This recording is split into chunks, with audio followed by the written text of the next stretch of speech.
कमलेश जी आज बहुत खुश थे क्योंकि आज उनके बेटे की शादी थी।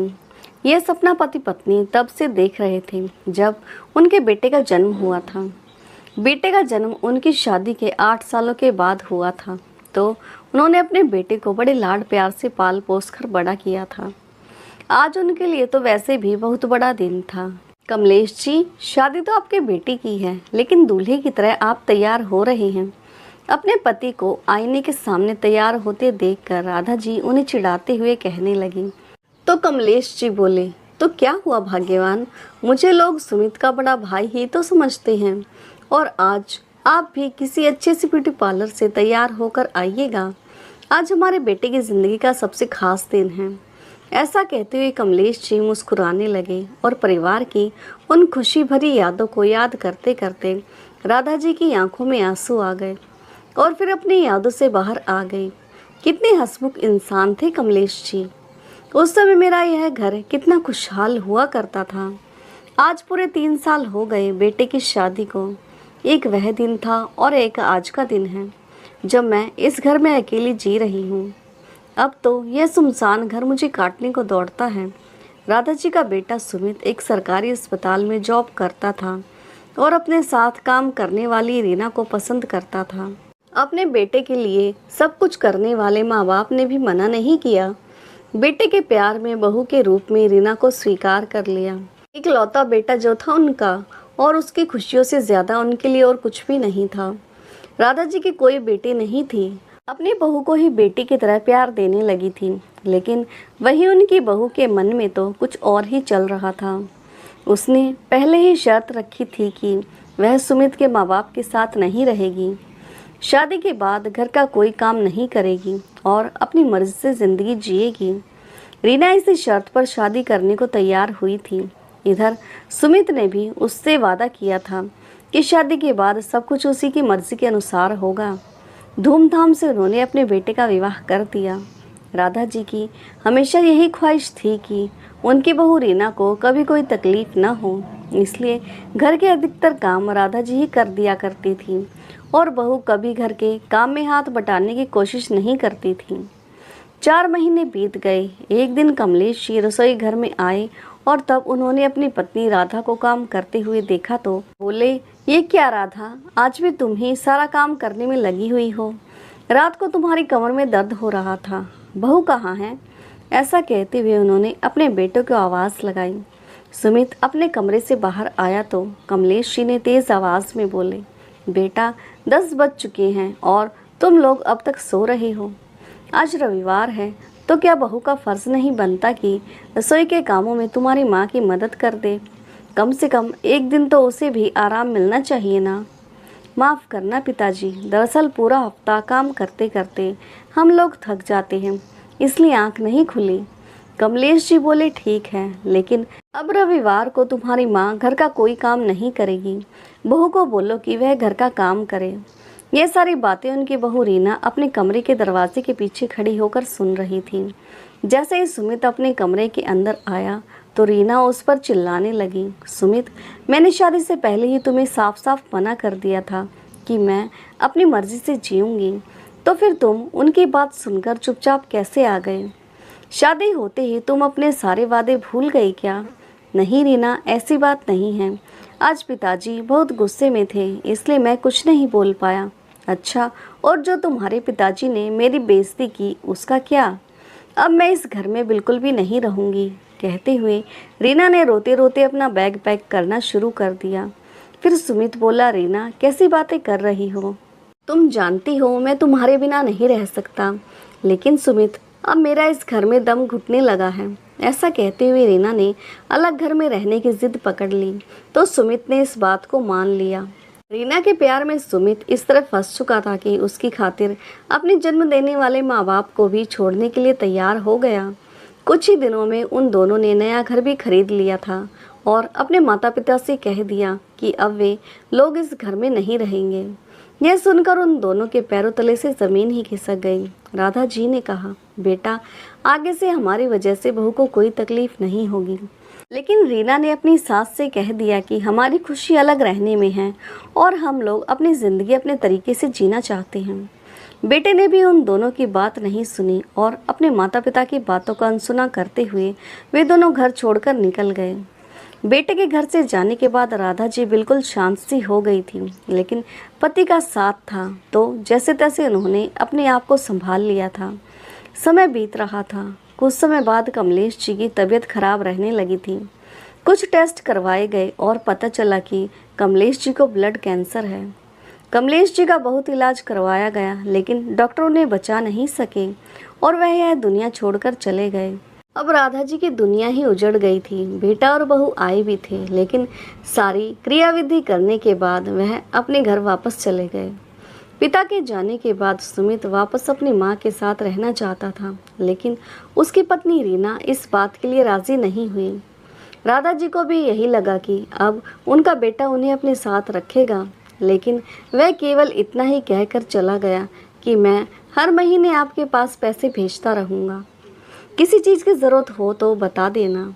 अपनी पत्नी के कहने पर सुमित तो अपने माँ बाप से अलग हो गया था, लेकिन रीना के माता पिता अपनी बेटी दामाद के साथ ही उनके घर में रहते थे। कुछ समय बाद जब रीना ने एक प्यारी सी बच्ची को जन्म दिया तो सुमित ने अपनी माँ को फ़ोन करके यह खुशखबरी ज़रूर दी थी, जिसे सुनकर राधा जी खुद को रोक न पाई और तुरंत ही अपनी पोती से मिलने अस्पताल चली गई। जाकर देखा तो वहाँ रीना की माँ सरला जी पहले से ही पोती को गोद में लिए बैठी थी। उनके होने से राधा जी को थोड़ी हिचक सी हुई, परंतु फिर भी यह सोचकर खुश थी कि कम से कम उनके बेटे ने उन्हें याद तो किया। तभी सुमित बोला, माँ आ गई आप? राधा जी चेहरे पर खुशी लिए हुए, क्यों ना आती, अपनी पोती को देखने की खातिर मेरे बेटे का अंश है, और कहते हैं ना कि मूल से प्यारा ब्याज होता है, इसका खूब ख्याल रखूंगी। ऐसा कहते हुए राधा जी ने अपनी पोती को गोद में लेने के लिए जैसे ही हाथ आगे बढ़ाया तो सरला जी बोली, अरे समधन जी, अभी तो यह सो गई है, मैं इसे झूले में लेटा देती हूँ, जब उठेगी तब आप इसे गोदी में ले लीजिएगा। राधा जी के चेहरे की मुस्कुराहट फीकी पड़ गई, लेकिन काफ़ी देर तक वह झूले में ही सोती हुई रही। अपनी पोती को यूं ही देखती रही। सोती हुई वह बहुत ही प्यारी लग रही थी। ज़्यादा मत देखिए समधन जी, नज़र लग जाएगी, सरला जी ने कहा तो सुमित बोला, चलिए माँ, मैं आपको घर छोड़ देता हूँ। नहीं बेटा, मैं अभी घर नहीं जाऊँगी, मैं यहीं रहकर अपनी पोती का ख्याल रखूँगी। तभी रीना बोली, मेरी बेटी का ख्याल रखने के लिए मेरी माँ है यहाँ, इसलिए यहाँ बेकार भीड़ लगाकर कोई फ़ायदा नहीं है। इतना सुनते ही राधा जी की आंखों में आंसू आ गए और वह तेज़ी से अस्पताल से बाहर निकल आई। घर पहुंचकर वह काफ़ी देर तक रोती रही, लेकिन आज उन्हें चुप कराने वाला भी कोई न था। वह बिल्कुल अकेली पड़ गई थी। जैसे जैसे समय बीता उन्हें रह रहकर अपनी पोती से मिलने का बहुत मन करता था, इसलिए अपने बेटे की ही पुरानी एल्बम लेकर देखने बैठ जाया करती और छोटे सुमित को देखकर सोचती, मेरी पोती भी ऐसी ही दिखती होगी। अब तो उनकी पोती भी धीरे धीरे 1 साल की हो चुकी थी। पहले बेटा आता भी था, लेकिन अपनी बेटी के जन्म के बाद उसने आना ही छोड़ दिया। एक बात तो राधा जी का मन हुआ कि बेटे सुमित को फ़ोन करके और उससे कहे कि अपनी माँ से मिलने आ जाए, लेकिन दूसरे ही पल उन्होंने अपनी बहू की तीखी बातें याद आ गई। कुछ दिन पहले जब उन्होंने अपने बेटे को फ़ोन लगाया था तो उनकी बहू ने फ़ोन उठा लिया था। फ़ोन उठाते ही बोली, माँ जी, आप हमें बार बार फ़ोन करके परेशान क्यों करती रहती हो? हर महीने के खर्च के लिए आपको सुमित पैसे भेजते तो है ना, फिर भी आप उन्हें फ़ोन करके परेशान करती रहती हो। इतना कहकर उसने फ़ोन काट दिया। उस दिन के बाद राधा जी की हिम्मत नहीं हुई कभी अपने बेटे को फ़ोन करने की। तभी, नमस्ते चाची जी, कैसी हैं आप? राधा जी की किराएदार विनीता अपनी 2 साल की बेटी को लेकर अंदर आते हुए बोली। दरअसल पति की मृत्यु के बाद राधा जी ने अपने घर की पहली मंजिल को किराए पर दे दिया था और विनीता जी भी राधा जी के साथ काफ़ी घुल मिल गई थी।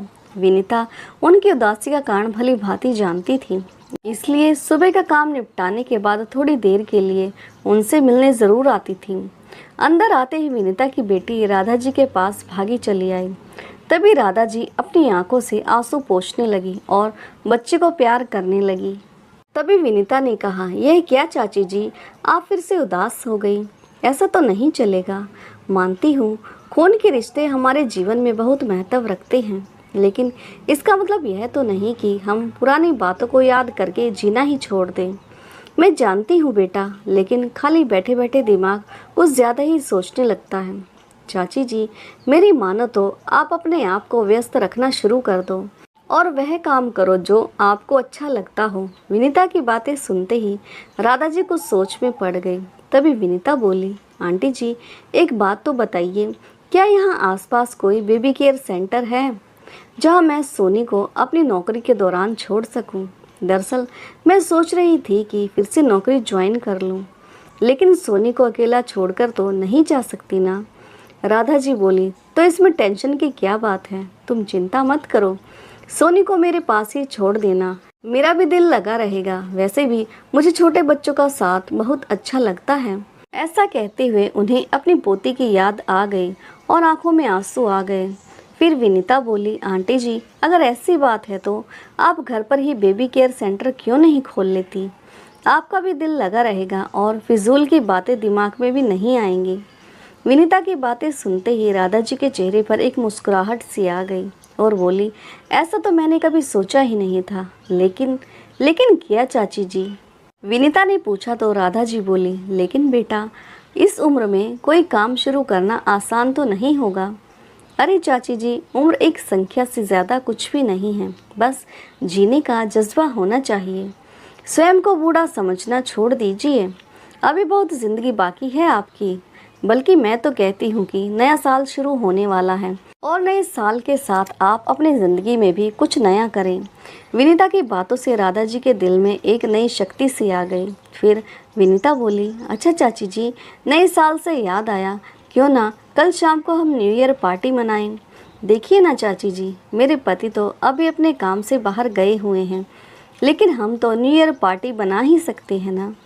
शाम को डिनर बाहर से मंगवाएंगे और टीवी पर ही बढ़िया सी फिल्म देखेंगे, नए साल का स्वागत करेंगे। विनीता ने इतने अपनेपन से कहा तो राधा जी मना न कर सकी। उधर सुमित के दोस्त रवि ने भी, जो उनके साथ जॉब करता था, नए साल के उपलक्ष्य में अपने घर एक छोटी सी डिनर पार्टी रखी हुई थी। सुमित और रीना को भी वहां बुलवाया गया था। अपनी बेटी को नानी के पास छोड़कर वे दोनों पार्टी में चले गए। लेकिन रवि के घर जाने के बाद जो कुछ भी सुमित ने देखा तो उसकी हैरानी का ठिकाना ना रहा और पार्टी के बाद वापस अपने घर आ गया। सुमित ने ऐसा क्या देखा कि उसके अपने माता पिता का चेहरा उसके सामने आ गया। दिमाग में बहुत से विचार एक साथ चल रहे थे।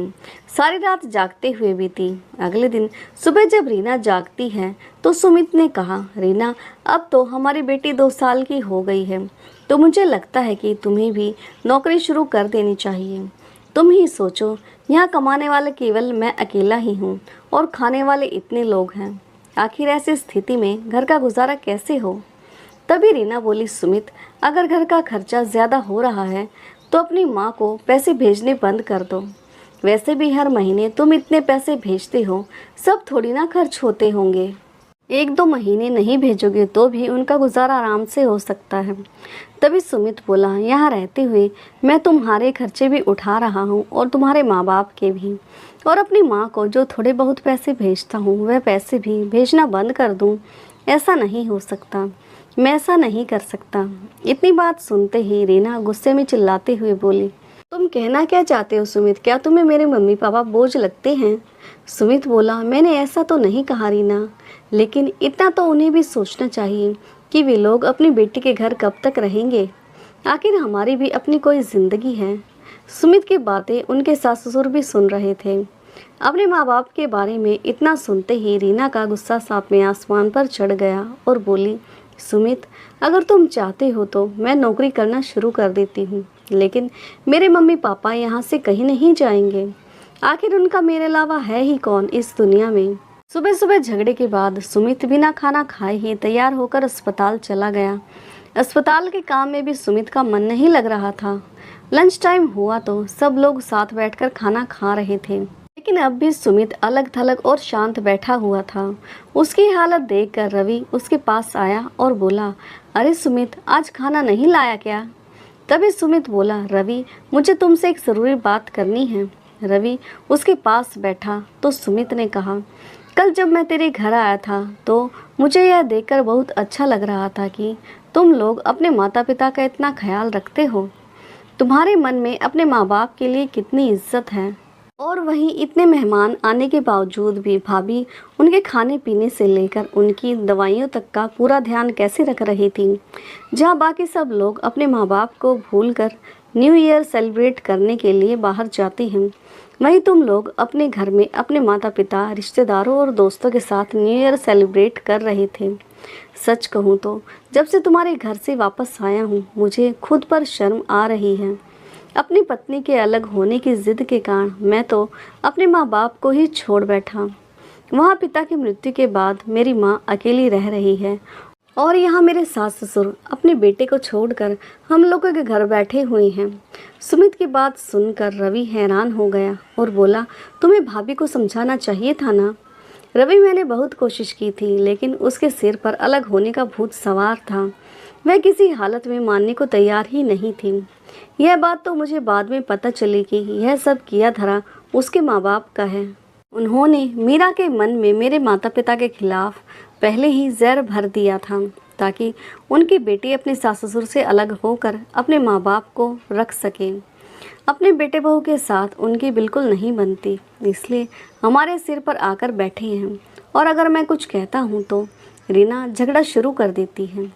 लेकिन सुमित, क्या तुम्हारा अपनी माँ के साथ रहने का दिल नहीं करता?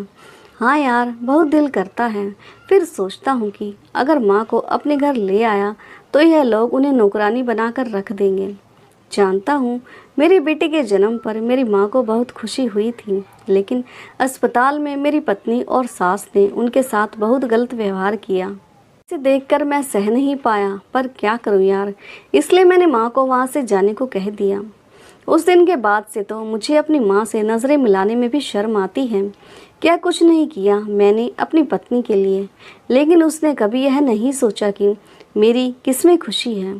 तभी रवि बोला, एक बात कहूँ, अगर बुरा न माने तो। सुमित ने हाँ में सिर हिला दिया। देख यार सुमित, गलती तेरी है। कब तक तू अपनी पत्नी के इशारों पर चलेगा और सही वक्त का इंतज़ार करेगा? हालात ठीक होने का इंतज़ार करने की बजाय हालात को बदलने की ताकत रख। सब कुछ तेरे हाथ में है। मेरी बात मान और अभी की अभी आंटी जी के पास जा। मैं यकीन से कहता हूँ कि अपने बेटे की एक झलक पाने को तरसती तेरी माँ तुझे देखते ही सब कुछ भूलकर अपने गले से लगा लेगी। दोस्त की बात सुनकर सुमित को सही लगी। वह उसी समय छुट्टी लेकर अपनी माँ से मिलने चला गया, लेकिन जैसे ही घर के बाहर पहुंचा तो उसे मन ही मन शर्म आने लगी कि केवल उसके कारण ही आज सब कुछ तबाह हो गया। भरी आंखें लिए उसने अपने घर के अंदर प्रवेश किया। सामने देखा तो उसकी माँ दो छोटे छोटे बच्चों के पास बैठी हुई थी, उनके साथ प्यार भरी बातें कर रही थी। यह नज़ारा देखकर सुमित के दिमाग में अपने बचपन की यादें सामने आ गई। इतने ही प्यार से उसकी माँ उसके साथ बातें किया करती थी।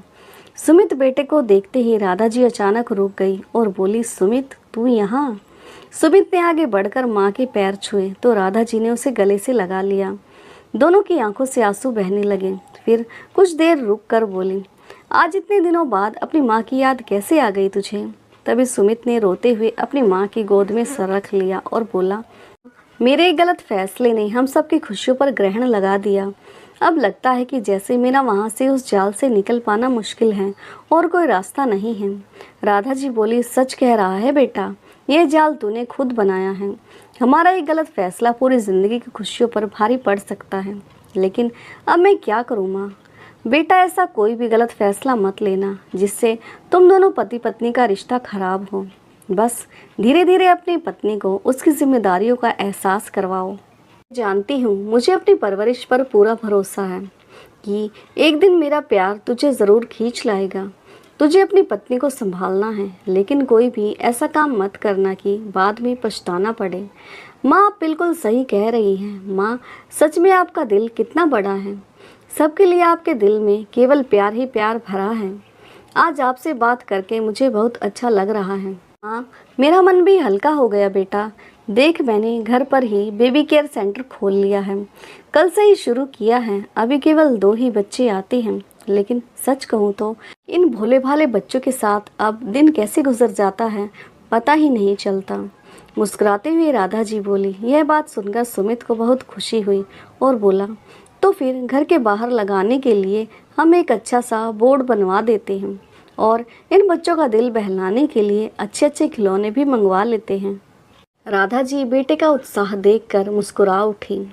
शाम तक सुमित ने वहीं सारा इंतजाम करवा दिया और रात को अपने घर वापस लौट आया। आज बहुत दिनों बाद राधा जी के चेहरे पर रौनक वापस लौट आई थी। जब सुमित अपने घर लौटा तो रीना कुछ नाराज सी बैठी हुई थी और उसकी बेटी पास में ही खेल रही थी। किसी से कोई बात न करते हुए सुमित अपनी बेटी को उठाकर उसके साथ खेलने लगा। तभी रीना गुस्से से बोली, तुम्हारे कहने पर मैंने बॉस को फ़ोन कर दिया है कि मैं मंडे से ऑफिस आ जाऊंगी। लेकिन सुमित, तुम्हें मेरे मम्मी पापा के बारे में ऐसी बातें नहीं बोलनी चाहिए थी। सॉरी रीना, मुझे माफ़ कर दो। खर्चे के कारण मैं बहुत परेशान था और कुछ भी अनाप शनाप बोल रहा था। अच्छा, अब मैं बहुत थक गया हूँ, मेरे लिए एक काम करो, एक कप चाय बना कर देना मुझे। रीना रसोई घर में गई तो तभी उसके मम्मी पापा भी वहाँ सोफे पर आकर बैठ गए। बेटा सुमित, अगर हमारा बेटा बहू अच्छे होते तो हम तुम्हारे घर में आकर कभी न रहते। हमें बहू अच्छी नहीं मिली, इसी कारण बेटी के भरोसे यहाँ आ गए। तभी सुमित ताना मारते हुए बोला, मम्मी जी आप तो फिर भी भाग्यशाली हैं। बेटा नहीं तो कम से कम बेटी तो है आपका ख्याल रखने के लिए। मेरी माँ का सोचिए, उनका इकलौता बेटा केवल उनके बहू की जिद के कारण अलग हो गया। काश मेरी भी कोई बहन होती जो मेरी माँ का ऐसे समय पर ख्याल रख रही होती। रीना, मेरी चाय कमरे में ही दे देना और मेरे लिए खाना मत बनाना, मुझे भूख नहीं है। ऐसा कहकर सुमित अपने कमरे में चला गया। सुमित की यह बातें सुनकर रीना के माँ बाप हैरान रह गए। अगले दिन सुबह सुमित के अस्पताल जाने के बाद रीना के माँ बाप ने उसे साफ साफ कह दिया कि वे लोग अब यहाँ और ज़्यादा नहीं रह सकते और आज ही अपने घर चले जाएंगे। उनकी यह बात सुनकर रीना बोली, नहीं माँ, मैं ऐसा नहीं होने दूंगी।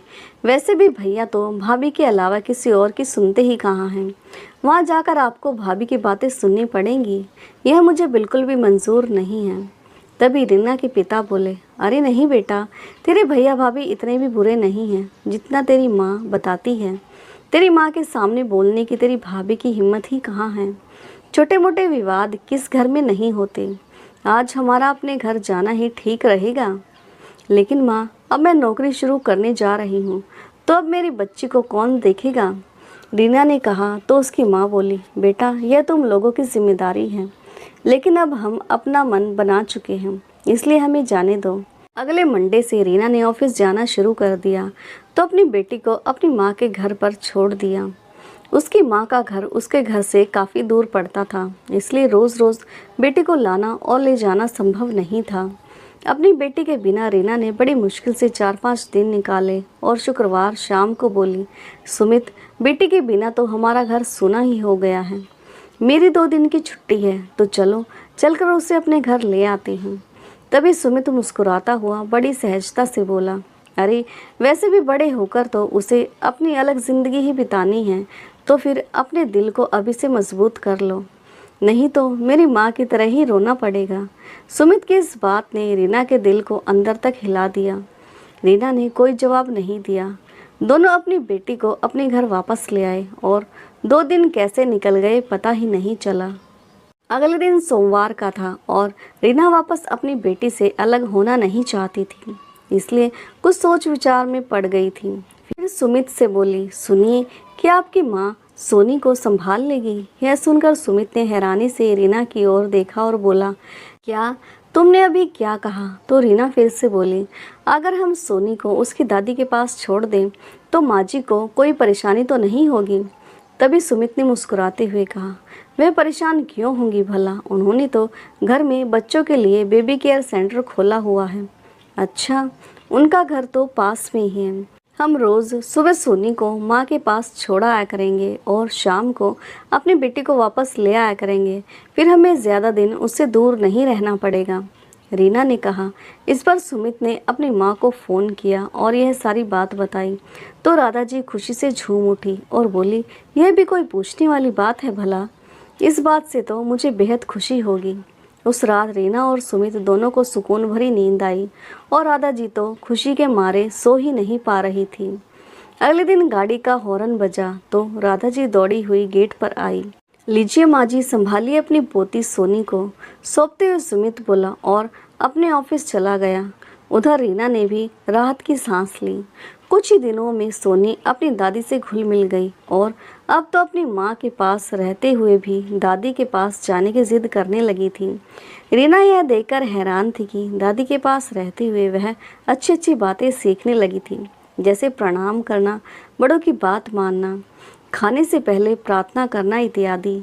फिर एक दिन सुमित ने बताया कि उसे अपने ऑफिस की तरफ से कुछ दिनों के लिए दूसरे शहर जाना पड़ेगा। अब रीना के सामने यह समस्या खड़ी हो गई कि सोनी को दादी के पास कैसे छोड़े, क्योंकि वह ड्राइविंग भी नहीं जानती थी और इतने दिनों की छुट्टी मिलना मुश्किल था। अगर मैं कुछ दिनों के लिए अपने मम्मी पापा को बुला लूँ तो? सुमित बोला, अरे मैं तो कहता हूँ कि तुम एक हफ्ते के लिए माँ के पास ही चली जाओ। रीना थोड़ा सोच विचार में पड़ गई और फिर बोली, ठीक है, जैसा तुम कहो। मैं अपना सामान पैक कर लेती हूँ। हम आज शाम को ही वहाँ चलेंगे, आप सुबह वहीं से निकल जाना। रीना की इस बात पर सुमित ने उसे गले से लगा लिया। शाम को वे लोग राधा जी के घर पहुँच गए। अचानक उन्हें वहाँ देखकर राधा जी को हैरानी भी हुई और खुशी भी। तभी सुमित ने सारी बात साफ कर दी। तो रीना बोली, मैं यहाँ रह सकती हूँ ना माँ जी?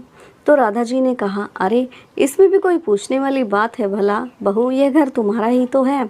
यह घर आज भी तुम्हारा है। इतना कुछ होने के बाद भी अपनी सासू माँ के मन में अपने लिए इतना प्यार देखकर रीना बहुत प्रभावित हुई।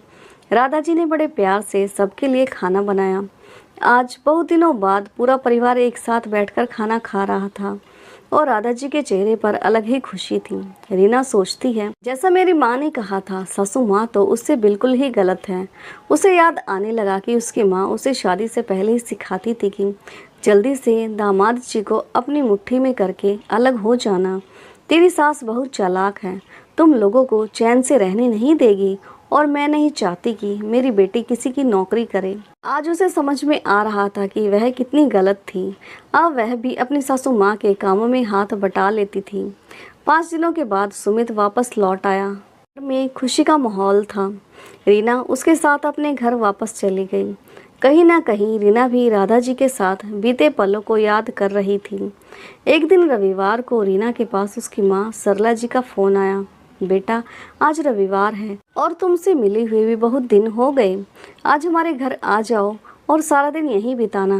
नहीं मम्मी, आज हम लोग नहीं आ पाएंगे। क्यों, ऐसा क्या हो गया? बस आज हमारा कुछ और प्लान है। आज का दिन मैं अपनी सासू माँ के साथ बिताना चाहती हूँ, रीना ने कहा। तो सरला जी यह सुनकर दंग रह गई और इधर सुमित भी अचानक चौंक गया। इससे पहले कि सरला जी कुछ और बोलती, रीना ने फ़ोन रख दिया। उधर सुमित लगातार रीना की ओर देखे जा रहा था। फिर आश्चर्यचकित होकर बोला, आज तुमने अपनी माँ के घर जाने से मना कर दिया? हाँ सुमित, तुम नहीं जानते कि आज का दिन कितना खास है। अच्छा, अब जल्दी से नहा धोकर आ जाओ, मैं बाकी की तैयारी करती हूँ। थोड़ी देर में हम मम्मी जी के पास चलेंगे। ऐसा कहती हुए रीना किचन में चली गई।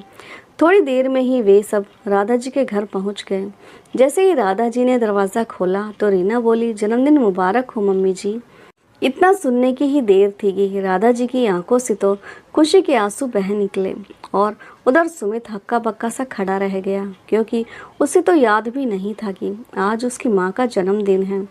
आज रीना अपने हाथों से केक बनाकर लाई थी। सबने मिलकर बड़ी खुशी से राधा जी का जन्मदिन मनाया। तो रीना बोली, माँ जी, जन्मदिन तो आपका है, लेकिन मैं आपको कुछ देने की बजाय आपसे कुछ मांगना चाहती हूँ। माँ जी, क्या आप मुझे मेरी गलतियों के लिए माफ़ी दे सकती हैं? मैंने आपको बहुत दुख दिया है। ऐसा कहते हुए रीना उनके पैरों में गिर पड़ी। राधा जी ने देर न करते हुए उसे उठाकर सीने से लगा लिया और बोली, बेटा, जो कुछ भी हो उसे भूल जाओ।